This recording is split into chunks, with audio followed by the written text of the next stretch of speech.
एकीकडे उन्हाळ्याची तीव्रता वाढत असून देखील कुकडी प्रकल्पातून मोठ्या प्रमाणामध्ये पाण्याचा विसर्ग जुन्नर तालुक्यामधून सुरू आहे।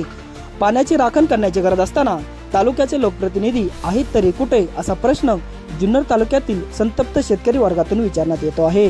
यावर्षी जुन्नर तालुक्यातून मोठ्या प्रमाणामध्ये पाण्याचा विसर्ग सुरू असल्या कारणाने जुन्नरमधील शेतकरी वर्गातून नाराजीचा सूर पाहायला मिळतो आहे। कर्जतचे आमदार रोहित पवार हे जास्तीचं पाणी सोडा यावर अडून आहेत असं सांगण्यात येत आहे। जुन्नरमधील अधिकारी वर्ग कुणाच्या तरी दबावाखाली काम करत आहे अशी शंका या निमित्ताने शेतकरी वर्गाकडून बोलून दाखवली जात आहे। शिवजन्मभूमी टाइम्स, माणिकडोह, जुन्नर।